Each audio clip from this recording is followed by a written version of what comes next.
Presentamos Mate y Teología, un recorrido ameno por las diferentes áreas de la teología, con Josué Sánchez y Raúl Abraham.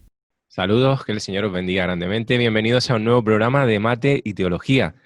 Aquí estamos ya en nuestro 10º programa, hablando de teología, concretamente de escatología bíblica. Eso es lo que venimos pues comentando, charlando acerca de esto durante todos estos programas.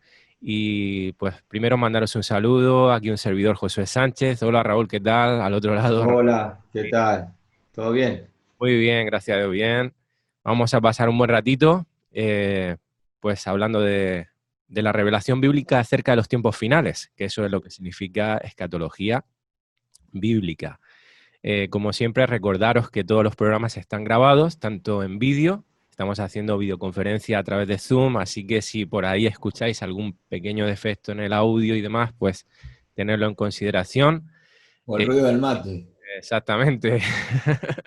Y también están los podcasts en audio para que podáis escucharlos. Así que pues vamos a comenzar ya a deciros un poquito lo que estuvimos viendo en los programas anteriores.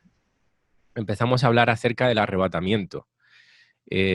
Y estuvimos pues desarrollando algunos puntos doctrinales que se creen acerca del arrebatamiento y que pues bíblicamente vimos que no era lo más correcto, como es el traslado parcial, que lo cree un sector de la Iglesia y también otras sectas o religiones cristianas. Y también pues vimos que hay diferentes posturas con respecto a cuándo es el arrebatamiento, perdón. Hay diferentes escuelas de interpretación y voy a dar un pequeño resumen acerca de estas tres escuelas, porque hoy pues lo que vamos a tratar precisamente es acerca de esto, ¿no? El por qué nos decantamos por la escuela pretribulacionista, tanto en lo que creemos como Radio Paz, como la iglesia que digamos, fundó esta emisora, así como el Seminario Bíblico de Fe, del cual es profesor Raúl, pues creemos en la escuela pretribulacionista. Hay dos escuelas más, está la midi-tribulacionista y la post-tribulacionista. Básicamente, todas creen estas tres cosas, que habrá un tiempo de gran tribulación, que después de la tribulación Cristo viene para establecer su reino en la tierra y viene como juez, y que va a haber un arrebatamiento. ¿Dónde hay la diferencia o pues, en dónde no concuerdan las escuelas? Pues básicamente en cuándo es el arrebatamiento, ¿no? Entre otras cosas, porque también escoger el momento del arrebatamiento ya te marca una línea, como decía Raúl, todas las piezas del dominó van cayendo conforme tú interpretes esto, ¿no? Entonces, Sí, y aclarar, perdóname Josué, y aclarar que uno tiene que jugarse por una antes de estudiar Apocalipsis, porque depende la escuela de interpretación que tome, de ahí el texto, cómo se interpreta. Exactamente. Entonces, tenemos, por un lado, la escuela pretribulacionista, que es la que nosotros hemos escogido, porque creemos que tiene más base bíblica, y de eso vamos a hablar precisamente hoy, ver bíblicamente el por qué. Cree que el arrebatamiento ocurrirá antes de que se inicie la tribulación, la gran tribulación, o sea, que la iglesia no pasa por la tribulación. Luego está la midi-tribulacionista, que cree que el arrebatamiento ocurrirá a la mitad, cuando se manifieste el anticristo a los 3 años y medio. Y luego tenemos la post-tribulacionista, que cree que el arrebatamiento va a ocurrir al final y va a ser prácticamente un suceso que encadena con la segunda venida de Cristo, cuando viene a juzgar la tierra y a establecer su reino milenial, ¿no? Entonces, en base a esto, vamos a decir el por qué nos decantamos por la escuela pretribulacionista. Hay diferentes puntos que vamos a desarrollar bíblicamente, y Raúl, si quieres, pues te doy paso ya para que empiece. Sí, vamos a hacerlo por lo menos en 6, 7 puntos y aclarar también otra vez, lo venimos haciendo, que no descartamos ni la MIDI ni la POS. Lo importante es lo que las tres escuelas tenemos en común, que es que Cristo vuelve. Amén. Ya sea antes de la tribulación, en la mitad o después, ahí son temas a debatir, pero no es que estamos descartando las otras dos, ni tampoco pretendemos hablar en contra de las otras dos, simplemente porque creemos en la pre-tribulacionista y algunos de los puntos que vamos a estar charlando en el día de hoy. Así que bueno, si te parece voy a compartir pantalla y analizamos un poquitito otra vez el gráfico que veníamos trabajando y para que el oyente, y más que el oyente, el que nos está viendo, pueda situarse, porque todavía nos queda camino por delante. Bueno, estamos aquí nosotros hoy, como bien venimos hablando, viviendo lo que es la dispensación de la gracia, donde la venida de Cristo, que es esto de aquí, en cuanto al arrebatamiento, decíamos que puede ser inminente en cualquier momento, que no hay señales previas al arrebatamiento, y la pretribulacionista enseña que el arrebatamiento es previo a esos 7 años de tribulación. Otra vez aclarar que no es que la iglesia es arrebatada y a los 10 minutos empieza la tribulación. No se sabe qué tiempo va a haber entre el arrebatamiento y la tribulación. ¿Ok? También, aunque ya vamos a hablar más adelante de lo que es la tribulación. Ahora, ¿por qué creemos en la pretribulacionista? Bueno, al principio tenemos que partir diciendo que la palabra arrebatamiento la tomamos como literal. Cuando dice que seremos arrebatados, ahí en 1 Tesalonicenses 4:17, habíamos estudiado que la palabra es harpazo, que significa raptar también, es otra de las palabras que se utiliza.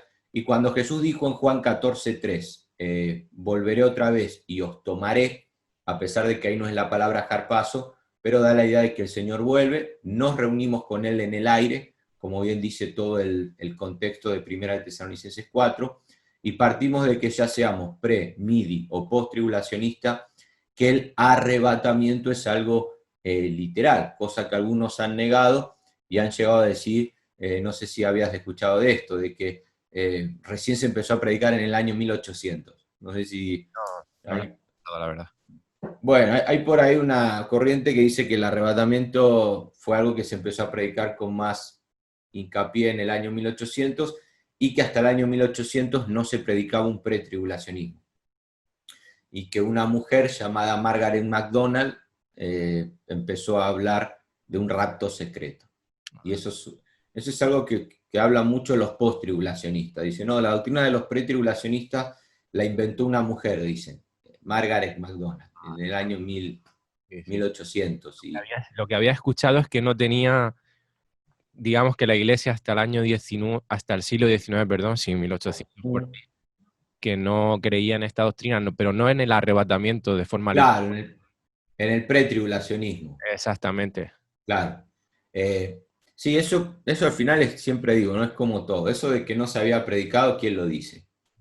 Es como el tema de las lenguas, los que dicen que hasta el año 1900 no se volvió a hablar en lenguas con todo el mover que hubo en Estados Unidos, Calle Azusa, con Parham, Seymour. O sea, ¿quién no nos dice que años atrás no hablaban también en lengua? Entonces el tema del pretribulacionismo es más o menos lo mismo. La escuela post-tribulacionista va a decir, eso es una doctrina que inventó una mujer en el año 1800, Margaret MacDonald, pero creemos nosotros en un arrebatamiento literal, o sea que los muertos en Cristo resucitarán primero, y luego los que hayamos quedado no veremos muerte, dice Pablo, sino que seremos transformados en el aire. ¿Cuáles son las dos similitudes entre los muertos en Cristo y los arrebatados? Que en un abrir y cerrar de ojos tendremos un cuerpo glorificado para estar para siempre con el Señor. Entonces, partimos diciendo que el arrebatamiento es una sola vez, aparece, 1 Tesalonicenses 4:17, con la palabra harpazo, pero hay evidencia en otras partes de la Biblia que ya también habíamos estudiado. Y que decíamos que tiene que ser un motivo de aliento. ¿Te acuerdas que estuvimos hablando de esto, no? Para nosotros es un motivo de aliento. Para el incrédulo, decíamos que tiene que ser un motivo de temor, porque para ellos no va a ser un rapto secreto, sino que ellos pasarán la tribulación, todo aquel que sea incrédulo pasará la tribulación, y hablamos de que no debíamos confundir arrebatamiento con segunda venida, que acá ya en el capítulo 5, pero que vemos aquí, Pablo termina diciendo en el 4:18, alentados unos a otros con estas palabras, pero, y aquí arranca lo que es la segunda venida, lo que es la otra flecha para abajo, y el día del Señor del que habla aquí, ese día, como ladrón en la noche viene para el incrédulo, que es la segunda venida. Por eso cuando digan paz y seguridad, no cuando digamos, más vosotros, nos dice a la iglesia, no estáis en tinieblas para que aquel día os sorprenda como ladrón. Nosotros nos habremos ido 7 años antes. Así que no sé si querés aclarar algo más de esto en No, cuanto a qué es literal, que solamente, parece medio loco, ¿no? Hay películas que se han hecho y una de las últimas que se hizo, que al menos la 1 y la 2 está bien, bien mostrado, es Dejados Atrás, que creo que hicieron 4 o 5 películas. Yo vi hasta la 2 y estaba bastante bien, de que de repente cómo es el arrebatamiento, ¿no? ¡Pum! La ropa queda ahí y el cuerpo a saber dónde está. Se van a empezar a preguntar y en la solamente tierra. invitar a nuestros amigos oyentes o que nos estáis viendo que, a ver, vais a sacar mucha enseñanza y demás en cada uno de los programas, pero sí que es verdad que si no seguís el hilo de programas, pues algunas cosas quizás pues se os queden Sí, entero, así que os animamos a que en la medida de lo posible, por eso estamos haciendo también programas no muy extensos en tiempo. Son 30 minutos que a lo largo de la semana puedes sacar un tiempito y verlos tranquilamente. Pues que escuches o veas los anteriores programas porque así vas a poder seguir el hilo de lo que estamos desarrollando. Al final estamos siguiendo un hilo conductor, ¿no?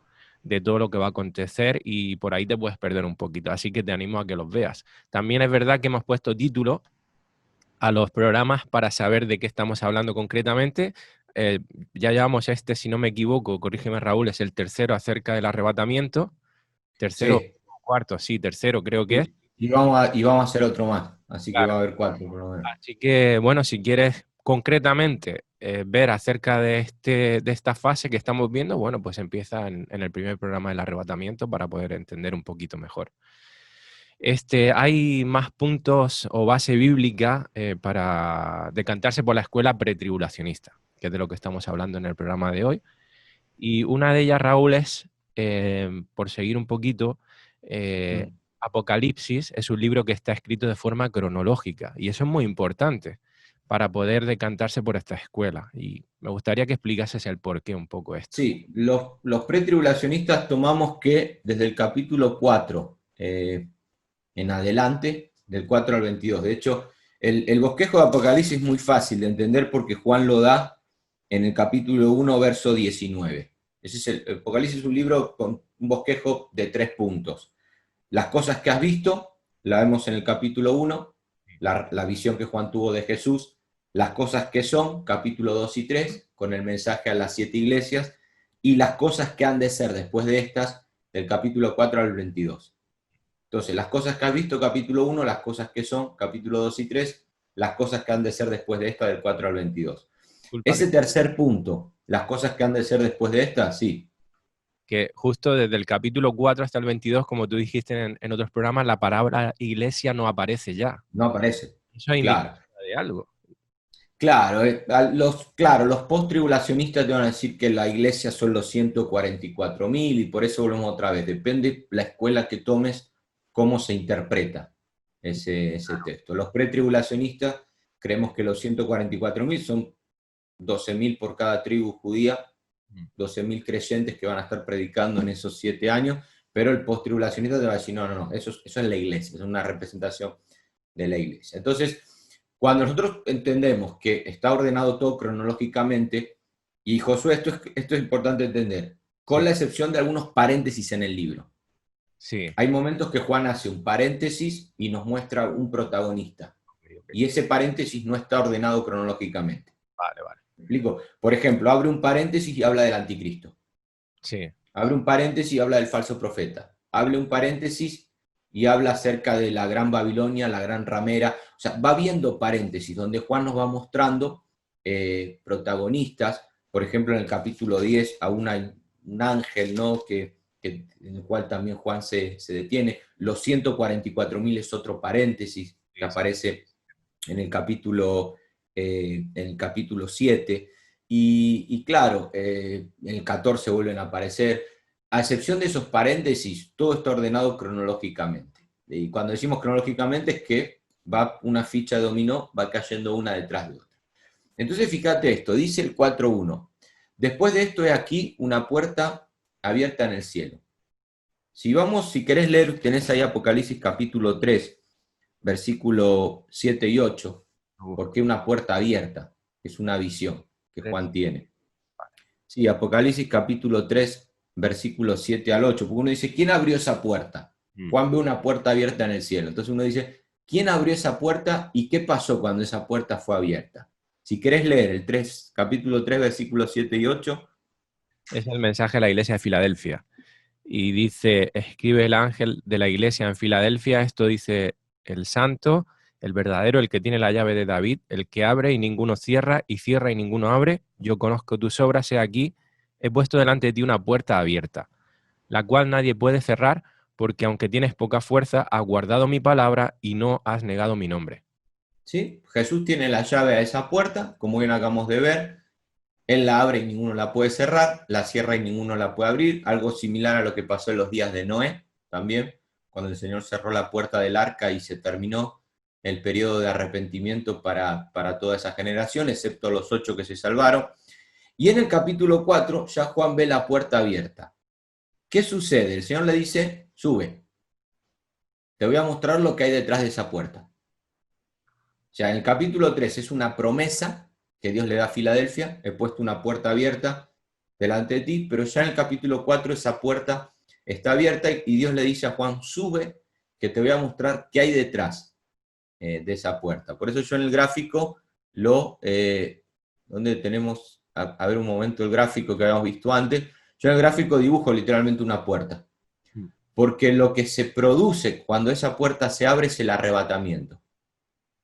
Sí. ¿Cómo lo sabemos? Por lo que hay detrás de la puerta.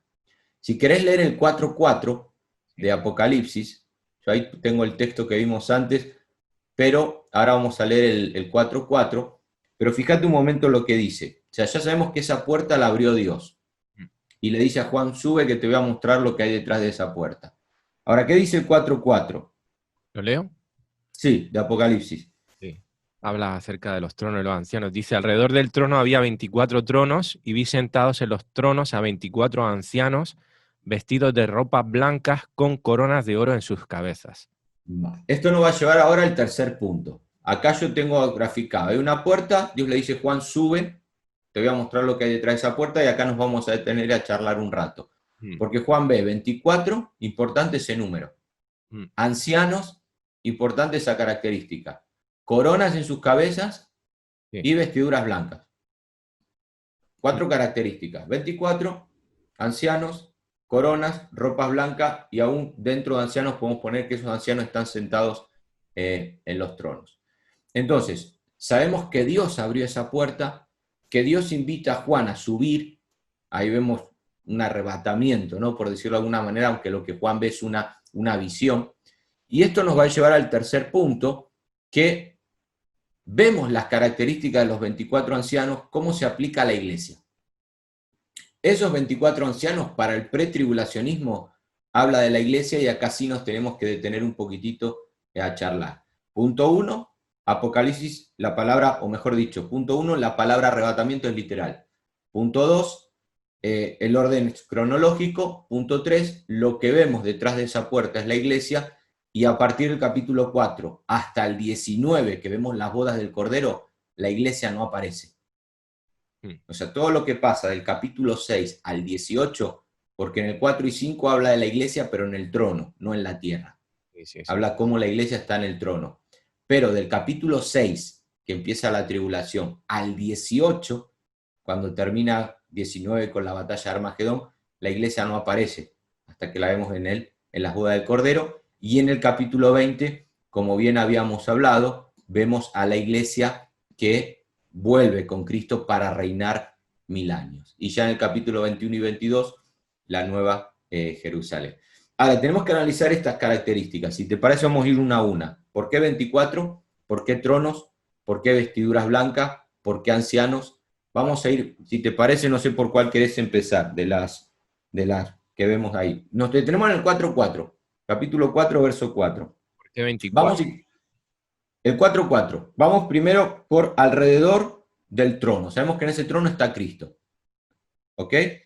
Había 24. Mm.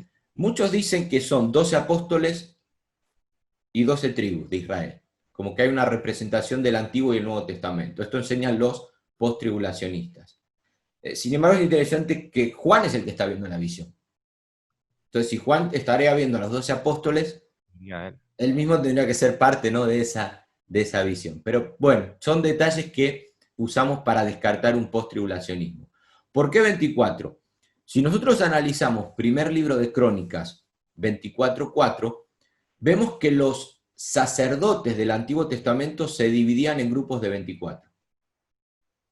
Si querés leerlo, primer libro de Crónicas, capítulo 24, verso 4, está hablando de cómo se ordenaban los sacerdotes. Acordate que los sacerdotes en el Antiguo Testamento eran los representantes de Dios ante el pueblo, el representante del pueblo ante Dios.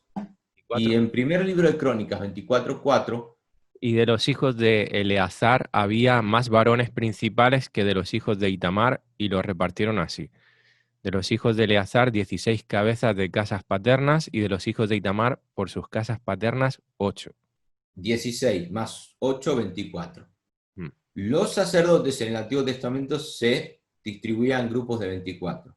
La iglesia es el real sacerdocio de Dios en el Nuevo Testamento. Aún Apocalipsis comienza diciendo en el capítulo 1 que somos un reino de sacerdotes. Y ya en el capítulo 5 de Apocalipsis, cuando vemos a la iglesia en el trono adorando a Dios, dice el capítulo 5 de Apocalipsis, verso 8, y cuando hubo tomado el libro, los 4 seres vivientes y los 24 ancianos se postraron delante del Cordero. Todos tenían arpas y copas de oro llenas de incienso, que son las oraciones de los santos, y cantaban un cántico diciendo: digno eres de tomar el libro, de abrir sus sellos, porque tú fuiste inmolado, y con tu sangre nos has redimido para Dios, de todo linaje, y lengua, y pueblo, y nación. Y nos has hecho para nuestro Dios, verso 10, reyes y sacerdotes, y reinaremos sobre la tierra. La iglesia es un reino de sacerdotes. Por eso el número 24, que nosotros vemos, primera característica. Es una representación de la iglesia, es una visión. No es que va a haber 24 creyentes, no, es una visión que él está viendo, y cada numerología en Apocalipsis tiene una interpretación. Entonces, volviendo al 4:4. 24, ¿por qué? Porque es el número de los sacerdotes. ¿Qué más nos dice el 4:4? Estaban sentados en tronos. ¿Por qué sentados en tronos? Lo acabo de leer en el 5:10. ¿Cómo termina el 5:10? Reinaremos sobre la tierra. La iglesia está en una posición de gobierno. Vendremos a reinar con Cristo sobre la tierra. Sí. De hecho, la palabra anciano en el Nuevo Testamento se utiliza para hablar de gobierno. Primera de Timoteo 5:17. Los ancianos que gobiernan, entonces por eso anciano, porque la iglesia está en una posición de gobierno. Vestidura blanca por la justicia imputada de Dios. Y otros dicen porque es el color de la novia, porque ya está la novia ahí preparada para las bodas, pero lo interpretamos como dice luego en el capítulo 7, porque hemos emblanquecido nuestras vestiduras con la sangre del Cordero. Y nos quedaría, ¿por qué coronas? Que esto es interesante, porque tienen coronas. Entonces acá hay dos interpretaciones. Una, porque la iglesia ya pasó por el tribunal de Cristo, cuando esto sucede. O dos, porque si lees el mensaje a las 7 iglesias del capítulo 2 y 3, todas terminan de la misma manera: al que venciere. ¿No? El mensaje a Éfeso, ¿cómo termina? Al que venciere, ta, ta, ta, ta, ta, ta. Mensaje a Esmirna, al que venciere, ta, ta, ta. Entonces, ¿por qué coronas? Porque la iglesia viene a ser los más que vencedores del capítulo 2 y del capítulo 3 de esta misma profecía de Apocalipsis. Entonces, haciendo un resumen, 24, el número de los sacerdotes, ancianos en tronos, porque la iglesia fue llamada a reinar con Cristo en la tierra. Vestiduras blancas, lo que es la justicia imputada de Dios. Y, sí. A reinar con Cristo en la tierra en el reino milenial. Exacto. Importante que hagamos. Sí, por eso en el 5:10 lo explica: nos has hecho, una vez que ya estamos en el trono, no acá. Nos has hecho, cuando ya está en el trono. Algunos toman Apocalipsis 5:10 y lo quieren acá en la tierra. No, nos has hecho, ya estamos en el trono. Para nuestro Dios, reyes y sacerdotes, y reinaremos sobre la tierra. No dice reinamos, reinaremos, porque tiene que ser cuando Cristo venga a establecer su reino milenial. ¿Te das cuenta? Y de hecho, la palabra reyes está mal traducida, la palabra es reino.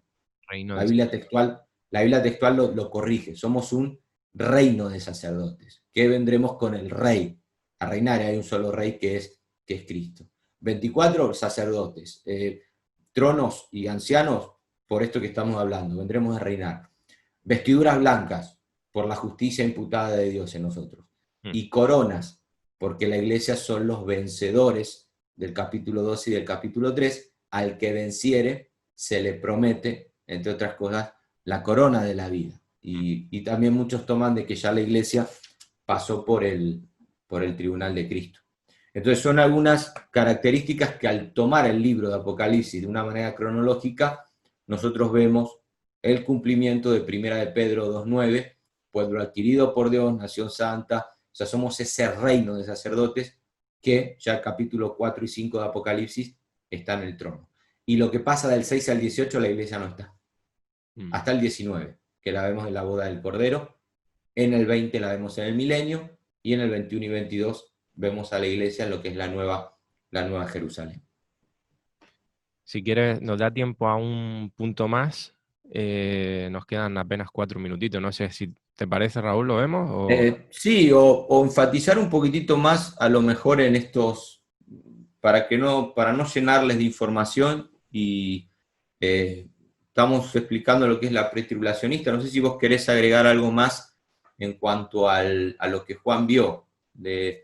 Es muy importante la numerología en Apocalipsis. ¿Verdad? De hecho, fíjate que justamente este sábado estuve dando un taller sobre esto, y un hermano preguntaba, ¿y por qué 24 la iglesia? ¿No? Y yo le explicaba eso del reino de sacerdote, y él me decía, ¿son 24 literales? Y no, es una visión que el intérprete tiene que sacar, cuál es la enseñanza que hay detrás de esa visión.